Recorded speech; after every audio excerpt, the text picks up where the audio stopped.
देश भर में थप 4,961 जने में कोरोना संक्रमण, 3 जने के मृत्यु। माघ 15 गते तक कॉलेज तथा ट्यूशन बंद करे के सरकार के निर्णय।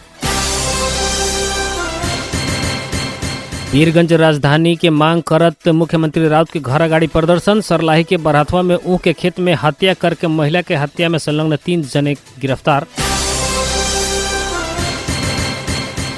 नेपाली भूमि में एक पक्षीय सड़क न बनावेला भारत के नेपाल के आग्रह। आ मोतिहारी के मेहसी थाना क्षेत्र में बीतल रात किराना दुकानदार के ऊपर गोली प्रहार।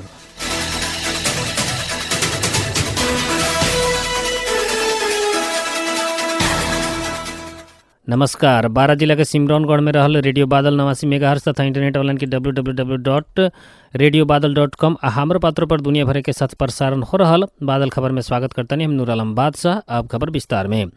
पिछला 24 घंटा में देश भर थप 4,961 जने में कोरोना वायरस के संक्रमण पुष्टि भइल बाटे। देश भर में 15,131 नमूना परीक्षण कैला पर उ लोग में संक्रमण पुष्टि भइल बाटे। पिछला 24 घंटा में 4 से 35 जने संक्रमण मुक्त भइल बानी त 3 जने की मृत्यु भइल बाटे। स्वास्थ्य तथा जनसंख्या मंत्रालय के अनुसार अभी देश भर 25,680 सक्रिय संक्रमित रहल बाटे। 122 जने आईसीयू वेंटिलेटर में 29 जने इलाज करा रहल बानी। काठमांडू उपत्यका में मात्र 3,347 जने में संक्रमण पुष्टि भइल बाटे।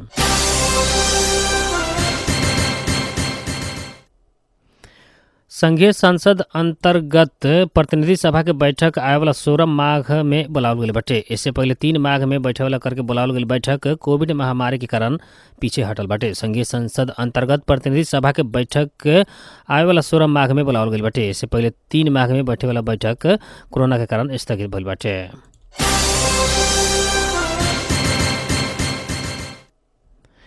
कोरोना संक्रमण बढ़त गईला बाद सरकार कॉलेज तथा ट्यूशन सेंटर सबके भी बंद करके निर्णय कैले बाटे। ओमिक्रॉन वेरिएंट नियंत्रण संबंधी आदेश में 15 गते तक विश्वविद्यालय कॉलेज तथा ट्यूशन सेंटर में भी भौतिक उपस्थिति में पठन पाठन न करे के उल्लेख बाटे। इससे पहले सरकार विद्यालय सब में माघ 15 गते तक के खातिर बंद कर चुकल बाटे।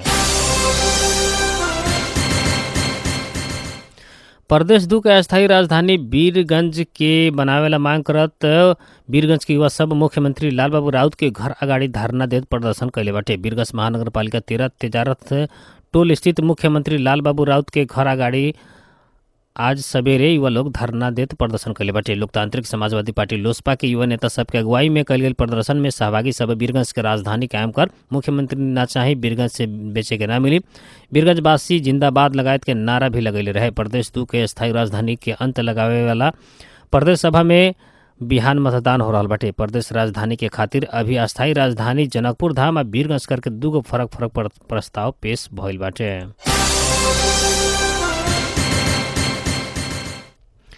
इलाका प्रहरी कार्यालय बरहथवा से हत्या में संलग्न 3 जने के पकड़ाव कैले बाटे। एक सप्ताह पहले सरलाही के बरहथवा में वार्ड नंबर 10 राम छविलाल शाह के ऊख के खेत भीतर हत्या करके महिला के लाश फेंकल अवस्था में बरामद भइल रहे। बरहथवा नगर पालिका 10 कटानी के 32 वर्षीय महिला सावित्री कुमारी महाराज चमार के हत्या में संलग्न 3 जने के काल इलाका प्रहरी कार्यालय बरहथवा पत्रकार सम्मेलन करके शनिवार सार्वजनिक कैले बाटे। पकड़ाव पड़े वाला में हरिवन नगर पालिका 10 ताइवान टोल घर भइल 27 वर्षीय संतोष शाह, 27 वर्षीय मुकेश बलवन आ 22 वर्षीय रोहित हजरा रहल इलाका प्रहरी कार्यालय बरहथवा के प्रहरी जानकारी दिल बाटे। प्रहरी हत्या में प्रयोग कैल गई पल्सर 220 सीसी मोटरसाइकिल समेत बरामद कैले बाटे। मृतक महिला के पति 2 वर्ष से वैदेशिक रोजगारी के सिलसिला में कतार में रहल बाटे।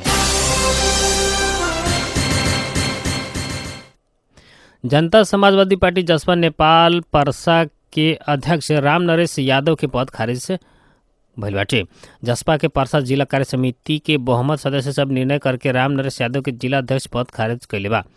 जसपा पर्सा में 83 जने सदस्य रहल बानी। 86 मध्ये 62 जने राम नरेश यादव के पद खारिज करे के निर्णय में हस्ताक्षर कैले जिला उपाध्यक्ष वासुदेव यादव जानकारी दिले बानी। राम नरेश के पद खारिज करत प्रदेश 2 के प्रदेश सभा सदस्य अब्दुल रहीम अंसारी मंजूर अंसारी के जिला अध्यक्ष पद के जिम्मेवारी दिले बाटे। विगत 3 वर्ष से पार्टी के विधान विपरीत अधिवेशन न करा के तदर्थ समिति के अध्यक्ष सब के रूप में पार्टी चला रहल राम नरेश यादव ऊपर आरोप लगावत आज बीरगंज में बैठल पार्टी के बहुमत सदस्य सब के बैठक से निर्णय करके उनकर अध्यक्ष पद खारिज कैल उपाध्यक्ष वासुदेव बताइनी। एने रामनरेश यादव जिला समिति संगे अपन पद खारिज करे के अधिकार ना भइल बतावत भ्रम में ना पड़ेला आग्रह कैले बानी। समायोजन मार्फत खुद अध्यक्ष पद के जिम्मेवारी मिलल प्रदेश आ केंद्रीय कमेटी से खुद के अधिकारी के अध्यक्ष मानल वहाँ के दावी समेत कैले बानी।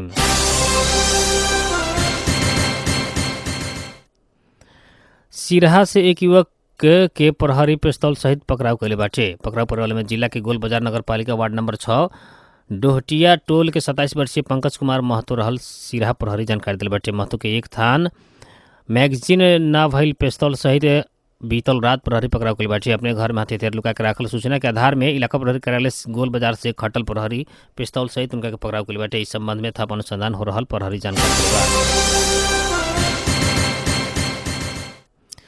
तराई के जिला सहित देश भर में अभी धुन लाग रहा बाटे। कुछ दिन ने सवेरे के समय में लगातार धुन लागत रहे, लेकिन दोपहरिया के समय में धुन हटेला में अभी मौसमविद एकरा के शीतलहर कहले नइखे। 48 घंटा तक लगातार धुन रहला पर मात्र शीतलहर घोषणा कइल जाला। दोपहरिया के समय में धुन हटला पर भी तेज घाम लागे सकल नइखे। रह के बादल लागे के आ रह के घाम लागे के अवस्था रहल बाटे। मौसमविद प्रतिभा मानंदर के अनुसार आज भी दोपहरिया के समय में धुन हट के घाम संगे बादल लागे के संभावना रहल रहे।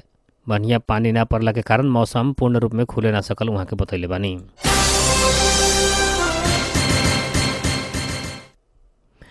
नेपाल रेलवे कंपनी कर्मचारी भर्ना कैला में प्रदेश 2 के भौतिक पूर्वाधार विकास मंत्री राम सरोज यादव से विरोध भइल बाटे। लोक सेवा आयोग मार्फत कर्मचारी भर्ना करे के महाप्रबंधक जथाभावी कैल उनकर दावी रहल बाटे। नेपाल रेलवे कंपनी के महाप्रबंधक में नेकपा एकीकृत समाजवादी संबद्ध निरंजन झा के बनैले रहे। झा नेतृत्व के रेलवे कंपनी जयनगर जनकपुर धाम कुर्था तक रेल संचालन करेला अभी मात्र 55 जने कर्मचारी के तालीम दिहल जा रहल बा।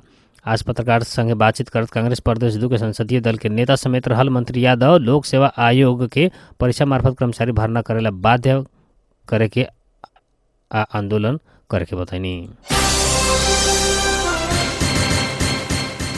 सरकार नेपाली भूभाग में एकपक्षीय सड़क निर्माण विस्तार रोकेला भारत के आग्रह कैले बाटे। लिपुलेख क्षेत्र में सड़क विस्तार हो रहल भारतीय प्रधानमंत्री नरेंद्र मोदी के वक्तव्य बारे सरकार के मौनता बारे प्रश्न उठल रहे। आज सरकार के धारणा सार्वजनिक करत संचार मंत्री ज्ञानेंद्र बहादुर कार्की महाकाली नदी पूर्व के लिम्पिया धुरा लिपुलेख के काला पानी नेपाल के अभिन्न भूभाग भइल बतैले बाटे। साथे नेपाली भूभाग होके जाए वाला कोनो किसिम के पक्षीय सड़क निर्माण विस्तार रोकेला भारत के आग्रह करत आयल विभाग बतैनी। 2 देश के सीमा समस्या समाधान ऐतिहासिक तथ्य प्रमाण के आधार में कूटनीतिक माध्यम से करेला सरकार प्रतिबद्ध रहल समेत वहाँ के बतैले बानी।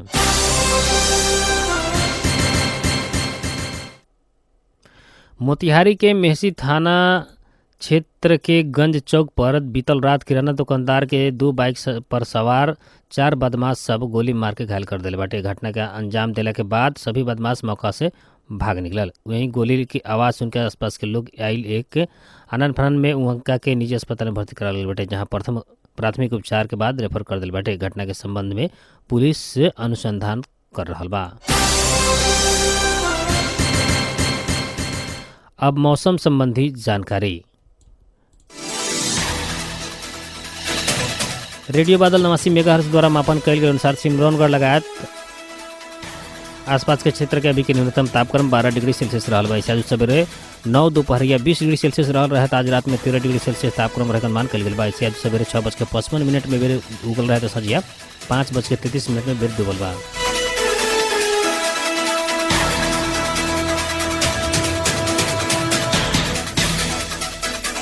आज के खातिर बादल खबर इतने, जाते जाते प्रमुख खबर एक बार फिर से।